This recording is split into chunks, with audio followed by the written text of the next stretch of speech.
माता पार्वती के 3 प्रश्न। नंबर 1, कौन सी स्त्री समय से पहले विधवा हो जाती है? नंबर 2, कौन सी स्त्री को जीवन में कभी सुख नहीं मिलता है?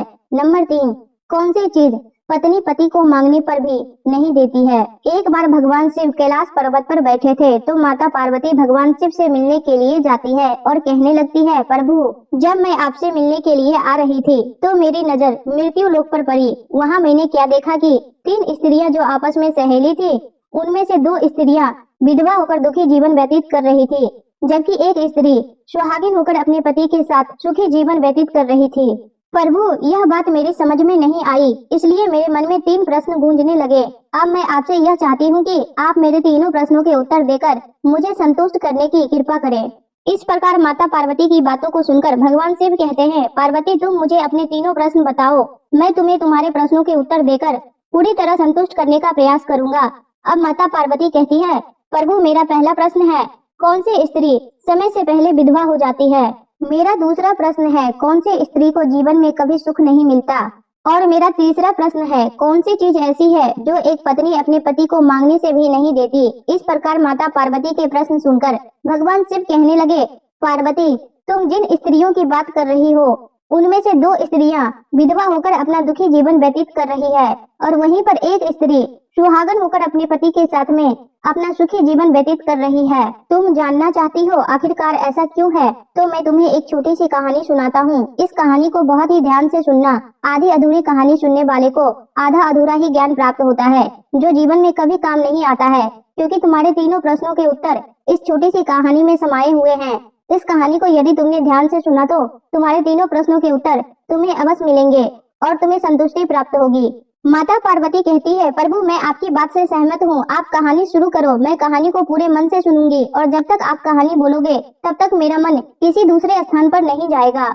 भगवान शिव कहते हैं, पार्वती सबसे पहले मैं तुम्हें उस स्त्री की कहानी सुनाता हूँ जो सुहागन बनकर सुखी जीवन व्यतीत कर रही है। देखो जिस सुहागन स्त्री की तुम बात कर रही हो वो सुहागन स्त्री एक राजा की नौकर की पत्नी है और जिस नौकर की वह पत्नी है उस नौकर को अपनी पत्नी पर पूरा विश्वास और भरोसा है कि वह पतिव्रता है, जिसकी महिमा वह अपने साथियों में बार बार करता है। अब देखो एक दिन की बात है, उस राजा के नौकर ने अपनी पत्नी की प्रशंसा इतनी की कि बात धीरे धीरे फैलते हुए राज दरबार तक पहुंच गई। फिर उस राजा ने अपने नौकर से कहा कि तुम हर किसी से अपनी पत्नी की प्रशंसा करते रहते हो कि तुम्हारी पत्नी पतिव्रता है, क्या तुम्हें पूरा विश्वास है? भगवान शिव कहते हैं, पार्वती इस प्रकार राजा की बात सुनकर नौकर कहने लगा, महाराज मुझे पूरा विश्वास है कि मेरी पत्नी पूरी तरह से पतिव्रता है। अब उसी समय पर राजा का महामंत्री कहने लगता है, यदि मैं तेरी पत्नी का पतिव्रत धर्म खंडित कर दूं तो तुझे क्या सजा मिलनी चाहिए? तो नौकर ने कहा कि यदि तुम मेरी पत्नी का पतिव्रत धर्म खंडित कर देते हो तो महाराज मुझे फांसी लगा देना। अब वह राजा का नौकर भी राजा से कहता है, महाराज यह मेरी पत्नी का पतिव्रत धर्म खंडित नहीं कर पाए तो इनको क्या सजा मिलनी चाहिए? तो राजा ने कहा, मंत्री को भी फांसी की सजा दी जाएगी। भगवान शिव कहते हैं, पार्वती इस प्रकार मंत्री ने स्वीकार कर लिया और नौकर से पूछा कि क्या वस्तु लाओ जिसे तुम माने कि मैं तेरी पत्नी का धर्म खंडित करने में सफल हुआ। तो नौकर ने कहा, मंत्री यदि तुम मेरे घर पर जाकर मेरे विवाह के समय पर मुझे एक पटका मिला था और एक कटार मिली थी जो दूल्हे को देते हैं, वह मेरी पत्नी बहुत ही संभाल कर रखी है, जो सुहाग की निशानी मानी जाती है। यदि पटका और कटार लाकर तू मुझे दिखा दे तो मैं मान जाऊंगा कि मेरी पत्नी का धर्म तूने पूरी तरह से नष्ट कर दिया है। अब भगवान शिव कहते हैं, पार्वती शर्त स्वीकार हो जाने के बाद वह मंत्री शहर में जाता है और एक दूती से जाकर मिलता है। वह दूती एक दूसरे से भिड़ाने का काम करती थी और जो काम कोई नहीं करता था उस काम को करने में वह सक्षम थी।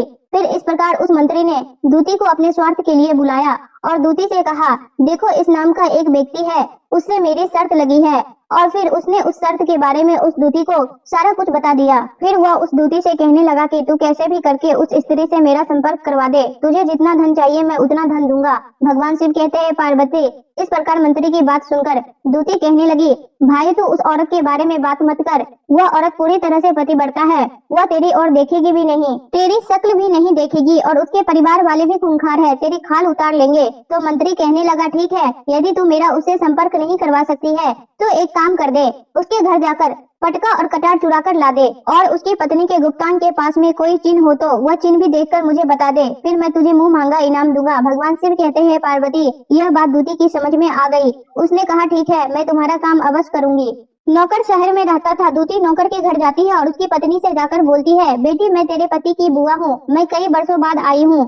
तो उस स्त्री ने कहा, आओ बुआ जी, मैंने आपको पहले कभी नहीं देखा, इसलिए पहचान नहीं पाई। और इस प्रकार उस दूती को उस नौकर की पतिव्रता स्त्री ने बहुत मान सम्मान दिया, मगर उसे क्या मालूम था कि यह उसके साथ में छल करने आई है। अब भगवान शिव कहते हैं, पार्वती इस प्रकार वह दूती उस पतिव्रता स्त्री के साथ में 2 दिन तक रुकी। जिस समय वो स्त्री स्नान करने लगी तो दूती उठकर उस पतिव्रता स्त्री की कमर मलने लगी। उस पतिव्रता स्त्री ने बहुत मना किया, फिर भी दूती नहीं मानी और कहने लगी, मुझे तो बेटी से भी प्यारी लगती हो, तुम मत मना करो, काफी दिनों के बाद में मेरी तुम्हारी मुलाकात पहली बार हुई है।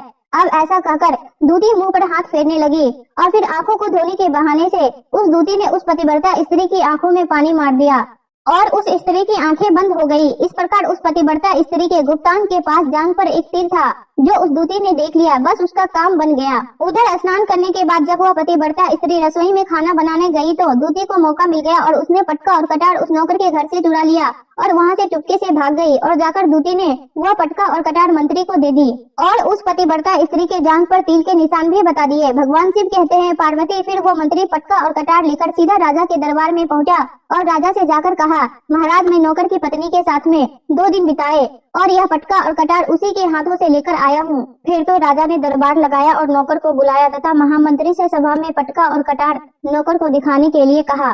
फिर राजा की आज्ञा पाकर मंत्री ने उस नौकर को पटका और कटार दिखाई और उसकी पत्नी की जांघ पर तिल भी बताया। तो नौकर मान गया कि वास्तव में आज मेरी पत्नी ने अपना पतिव्रत धर्म पूरी तरह से भंग करवा लिया।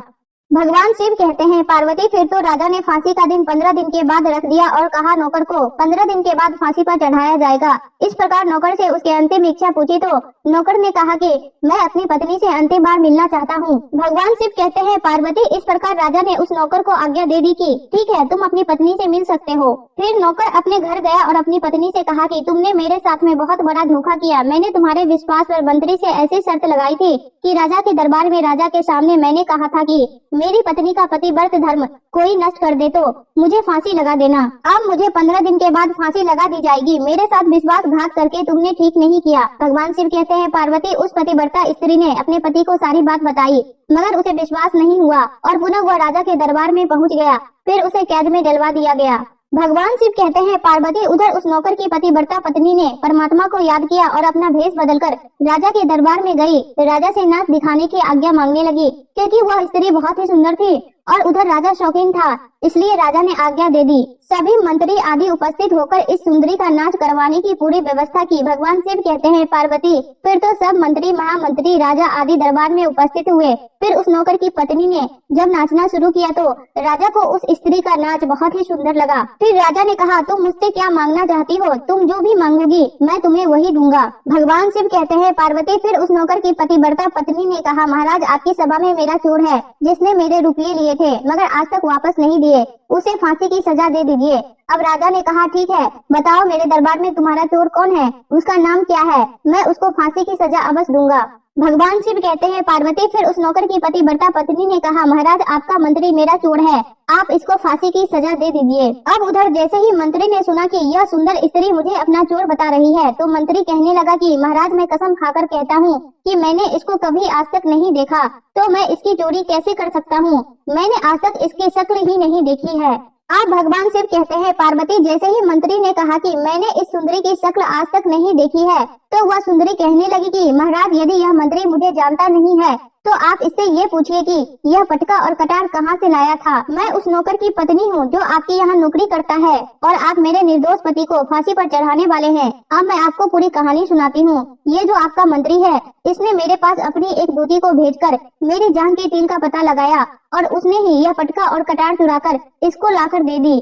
आपके मंत्री के द्वारा भेजी गई दूती जब मेरे घर पर आई थी तो उसने मुझसे कहा था कि वह मेरे पति की बुआ है। वह पहली बार आई थी इसलिए मैं उसको पहचान ना सकी और महाराज इस प्रकार मैं उस स्त्री को अपने यहाँ पर बहुत मान सम्मान दिया और अपने यहाँ पर ठहरने की व्यवस्था की। भगवान शिव कहते हैं, पार्वती इस प्रकार उस नौकर की पत्नी की बात को सुनकर राजा ने दूती को बुलाया। फिर उस दूती ने राजा को सारी सच्चाई बताई। फिर राजा ने उस नौकर को छोड़ दिया और मंत्री को फांसी पर चढ़ा दिया। भगवान शिव कहते हैं, पार्वती इस प्रकार उस नौकर की पतिव्रता पत्नी ने अंत में राजा से कहा, महाराज मैं अपने पति से बहुत प्यार करती हूँ, मैं एक चरित्रवान स्त्री हूँ, कभी भी अपने पति का नाम तक अपने मुंह से नहीं लेती हूँ।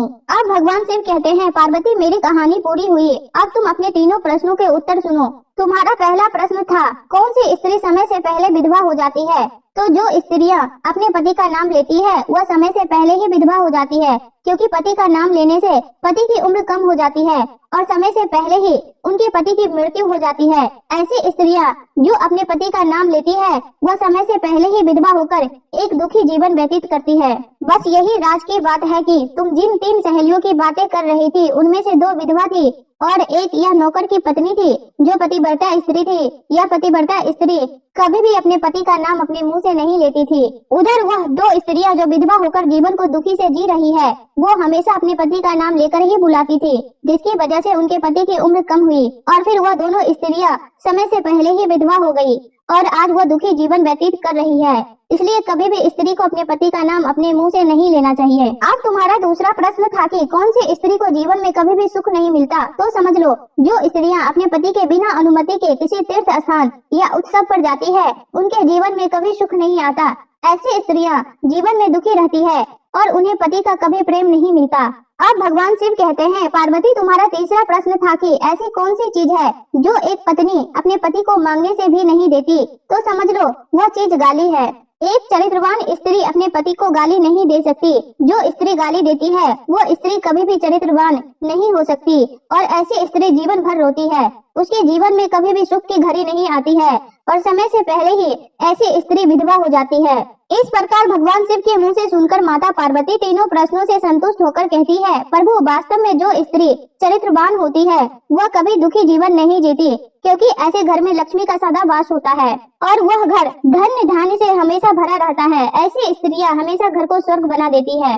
वीडियो अच्छी लगी हो तो लाइक, शेयर और ऐसे ही वीडियो को देखने के लिए हमारे चैनल को सब्सक्राइब जरूर करें। धन्यवाद।